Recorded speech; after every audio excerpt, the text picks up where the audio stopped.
Today on Clear Your Clutter Inside and Out, we're talking about creating a post vacation reset.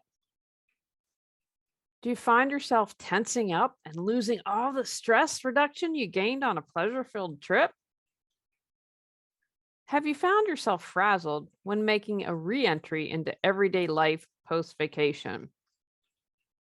Are you wondering how you can ease your way back into work after you've had a holiday?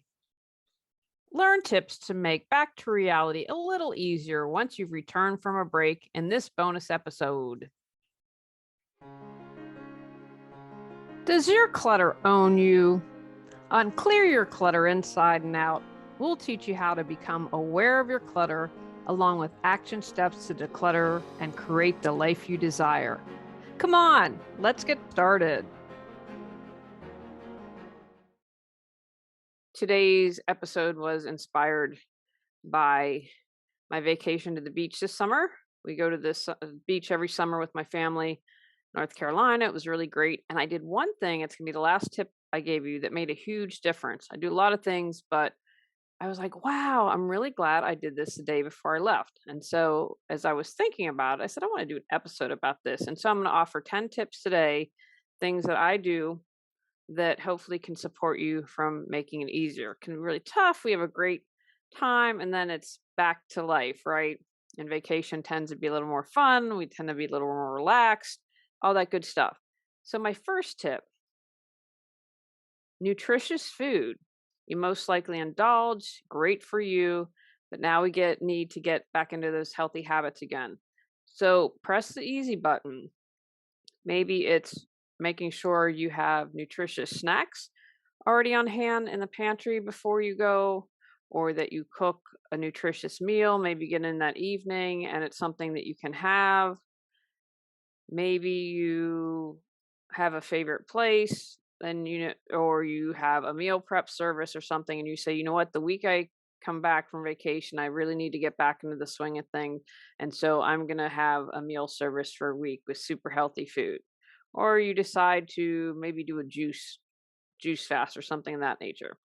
So plan for nutritious food. My second tip, exercise. We had a long car drive. Normally, it was great. We were living in North Carolina, quick trip to the beach. This time, North Carolina to West Virginia. And so when we drove down the bulk of the trip, we stayed with friends. I walked that evening. Girlfriend and I went out and walked, which was really great. I'd been in a car for 8 or 9 hours and it felt really good to do that, just get moving. And when we came back here, I wasn't able to exercise a long drive, but Sunday, the next day, I was at the gym, back to my routine, back to getting it done. But it doesn't have to be that. Even if you get out and like I did and just do an evening walk for 45 minutes, it's going to really help you. So make sure that you're getting exercise in whatever form that takes for you. My third tip is to take time for yourself. If you have been on vacation, in most instances, even if you do a solo vacation, a lot of times people do those in groups, you've probably been around a lot of people. Take the time for yourself. Maybe you just sit quietly. Maybe you go and meditate. Maybe you do just lock yourself in the bathroom and have a bubble bath. But make sure that you have time just to kind of unwind, take time for yourself, and that's going to help you mentally, physically, emotionally get settled and get back into the swing of things. Just take that quiet time, however that looks to you. My next tip is going to encourage you to take notes and spend some time reflecting. What didn't you like about the holidays? Maybe there's something that's a tradition that you're like, you know what, I'm over it. It is time to do something new. I don't want to do this anymore. Or perhaps you find that maybe relationships needs repaired. You thought this was always a healthy, strong relationship. You've been working on yourself and you're like, I think maybe that needs to be reworked. I'm a huge fan of journaling, as you know. I think that's a great way to really reflect, get your thoughts on a paper, or you can do it on your iPad or your whatever they're called for the Android. Just take some time to journal. Maybe you consider what you could have done to better prepare for the trip. For the beach, is an example, is we had my brother kept a running Excel spreadsheet that my mom detested. And so I always get the non-perishables before we go. And so I was like, oh, we don't need Miracle Whip. My mom was the only one that needed Miracle Whip. So I knew to take that off. The one thing during the week, I was like, this list is outdated. And so updating that, making notes. So for next year, we will have a better hold and we try not to waste of what we need at the beach. So just take some time, reflect, think about the wonderful time you had and maybe what you'd want to do differently.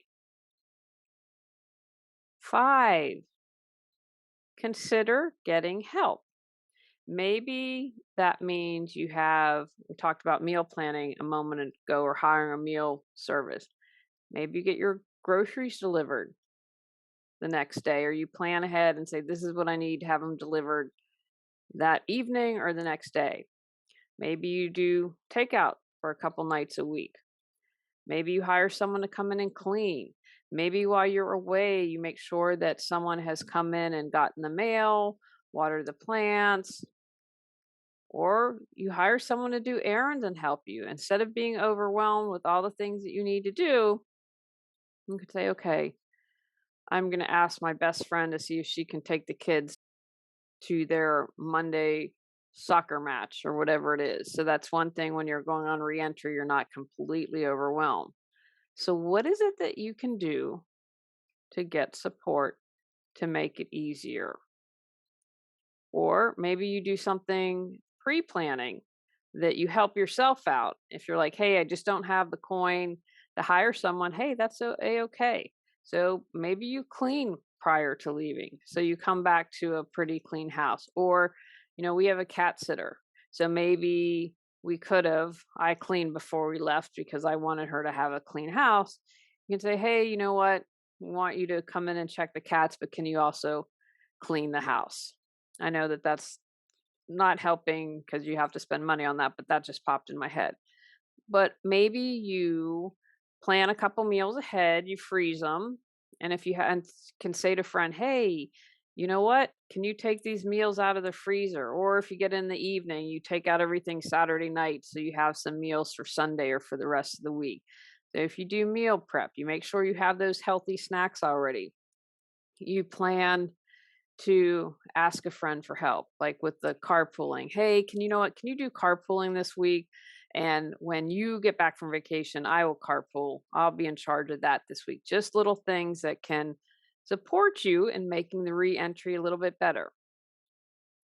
Number 6, you're going to want to get back into routines. I know routine, wah, wah, especially hard after vacation, but they will really make a difference.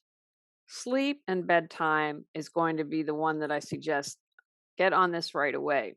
Now, one thing when we go to the beach is I always end up going to bed a little bit earlier and getting up early, and I love that. So when I get back from the beach, I'm waking up a little earlier, and morning is a good time for me to get things done. I tend to not really try to start my day before 10 a.m. because my husband works a swing shift and I've just kind of gotten that habit. It was a while when I'd stay up to make sure he came home and got home safely because he had a little bit of longer commute and was working long hours. So that still goes on a little bit. But bedtime, get back to your bedtime routine. Maybe you're the exact opposite and you're like, I can stay up and stay out till 5 in the morning and I feel great. Got to get back into that sleep time. I've mentioned this exercise. Get back into your exercise routine. You're eating. Now, don't overwhelm yourself. If you have to take a few steps, that's a-okay. One thing I did a little differently, I go to the gym, I lift weights I do arms and I do legs, and I lift weights for each arm and leg twice a week. And then I also work on cardio. One thing that I did, I was like, okay, I've got an exercise routine, but we have a court here in my neighborhood, a tennis court. And so I'm playing tennis again, and I haven't played in 25, 30 years, and I'm really enjoying it so far. But I was like, okay, I went to the gym on Sunday, but and did some work. But on Monday, I practice with my dad once a week. I don't think he wants me to embarrass the family name. And I just happened to have my ladies' tennis night scheduled then. So I was like, you know what? Got up, did some work, went and practiced with my dad for an hour, came back, and then played tennis for 2 hours that evening. So that was an easy way because I didn't go straight to, the gym and my exercising 6 days a week, but that was a way for me to ease into it. So figure out what your routines are with eating, with exercise, with sleep, with work, with laundry. Just slowly build into that. You have all the answers within. Got Clutter, 365 journal prompts books support you in figuring out how to clear your clutter. Get control of your clutter so your clutter doesn't control you. Reclaim time, money, sanity, and resources. Choose from physical, mental, emotional, spiritual, energetic, holidays, relationships, financial, health, or compilation volumes. Free MP3 meditation with purchase. Learn more at reawakenyourbrilliance.com. Now, tip number 7, we drove back from the beach and got in Saturday night. I didn't start work until Monday, but I used Sunday as a work day. I worked in the morning and then I went to the gym because I wanted to be able to hit the ground slowly running, not at full gait because I'm getting back into it. But I went through my emails. I'll be excited. I don't know about you, but I'll be excited when emails are just, I don't know, when I don't have as many emails and social media. But I did some tasks to make Monday easier. I went through all my emails. I do a weekly routine of submitting to be a podcast guest. And so I did that on Sunday. I double checked some things. For instance, I had some interviews booked that week. And so I was like, I think there's a glitch in the matrix. And so I was checking everything, which is great. So I confirmed all of that. The emails, the podcast guest confirmed it, and just did a couple other things that I probably spent 3 or 4 hours, not a lot, but that would make Monday morning much easier. Maybe you get back on a Sunday, and so you take Monday off to kind of have that day to kind of catch up and do everything. I'm going to encourage you, if you can, have that buffer day. Do a little work before you step back into everything and get some things accomplished. So it'll make the day that you start back less overwhelming.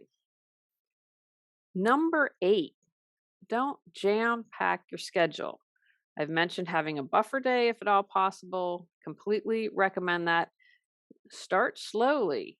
Do your easy tasks first. So I'm going to share with you. I love these Clever Fox planners. So I'm going to tell you what I had scheduled the week I get back from the beach.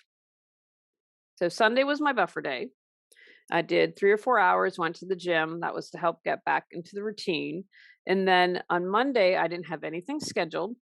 I told you tennis. Those were the only thing that was scheduled. So it was great. I got work done, working on podcast editing, looking at my notes, working on a book chapter, working on a Keeping It Real class. So that's mainly what I did Monday. On Tuesday, I had a podcast interview and I started a new client. Awesome neighbor, really heartbreaking. I really lucked out and she was a unicorn neighbor. And so she ended up downsizing and moving to an assisted living facility. Because she's elderly, when I work with elderly people, I plan 2 hours. Maybe we can go 3, but it's usually not that more than that. I like to, when I do organizing clients, work in 4-hour chunks. But when people are older, they just don't have as much don't have as much steam, don't have as much energy, they tend to. And so I allow for 3 hours max, but it's usually 2 hours. So I was like, okay, I can do 2 hours because I'll have had a buffer day. I'll have had a no appointment scheduled on Monday. So I did an interview in 2 hours. The next day, a priority. If you've been listening, health is my priority. And so I scheduled a blood test and another podcast interview. Again, no client scheduled. And the other thing, my reasoning is this is a move, a downsize. And so it's several sessions. And so I left enough in the gap by the end of the week that if we needed to schedule another session, which we ended up doing. So that was kind of my thinking with that. And then another podcast interview on Thursday. And that's a to do or a reminder that I had to do. So that was it. So in essence, three podcast interviews and one client session, which ended up being two, and that was it. And one of the things why I wanted to do the podcast episodes, the interviewing, is because that's a good break for me. I'm like, oh, I'll do some work.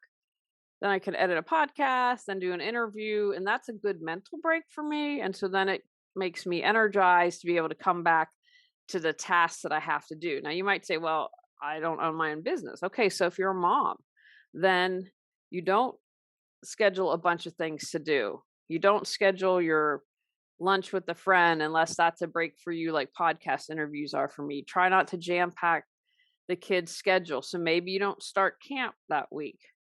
Although parents say, yes, let's start camp that week. You just don't jam pack it. I mentioned getting support with carpooling or something like that. Ease up on your exercise schedule. If you get 3 sessions in that week, fantastic. And if you're at work, then try not to have an important meeting Monday morning when you get back from vacation or whenever it is that you start back to work. Just say, hey, you know what? I've been off for a week. Now I'm going to be relaxed and ready to go, but I kind of want to get back into the swing of things and be able to be prepared. So don't schedule those important things Monday morning. Just ease into your schedule. So this was a great schedule for me to ease into. I had lots of admin, for lack of a better word, work to do, and I didn't feel overwhelmed. And this will lead me into number 9, understanding your priorities. So my priority is I'm on a time schedule for my neighbor. This is when she's going to be moving. And so I had to take that into consideration. And so that was my main organizing client. And so that was a priority. So I said, I want to have the open schedule.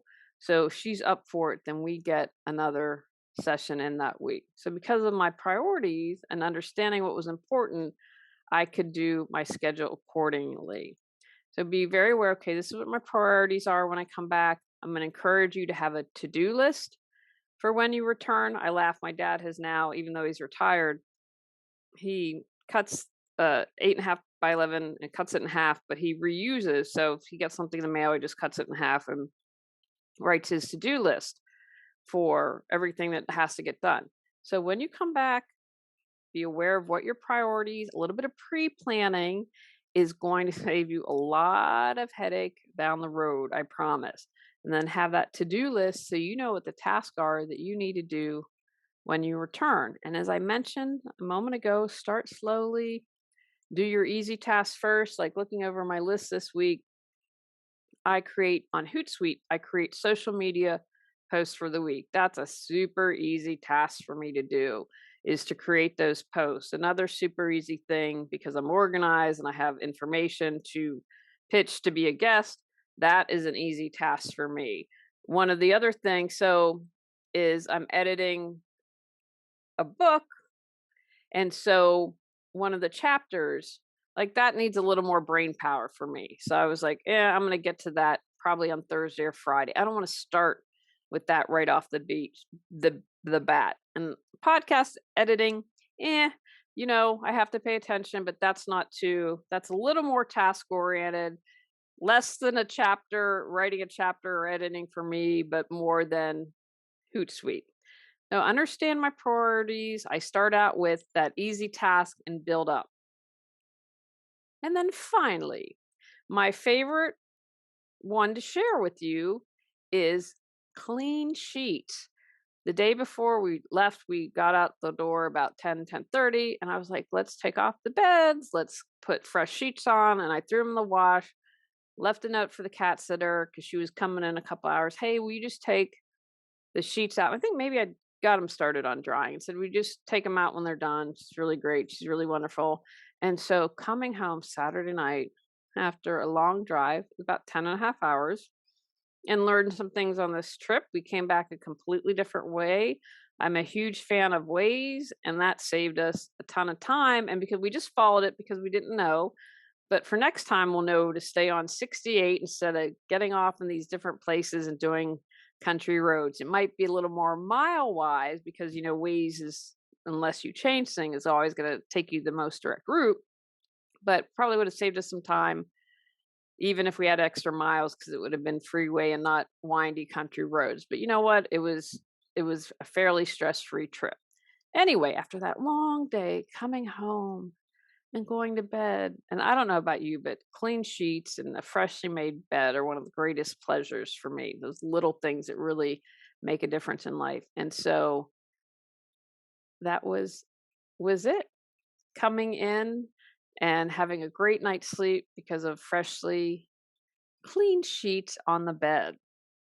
So those are my 10 tips today to make your post-vacation reset a little bit easier. Take actions from today's podcast.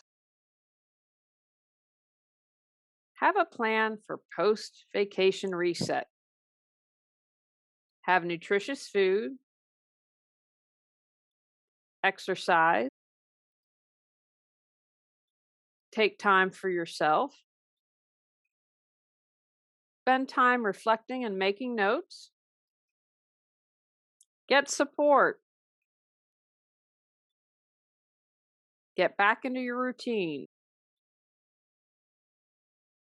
Have a buffer day to make reentry easier. Don't jam pack your schedule. Understand your priorities. Enjoy clean sheets. On our next episode, we're talking about a year from now.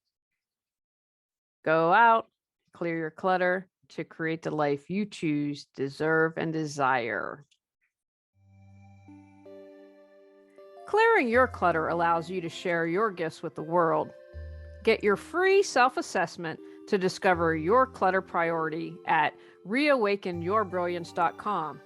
If you've enjoyed Clear Your Clutter Inside and Out, please rate, review, and share us.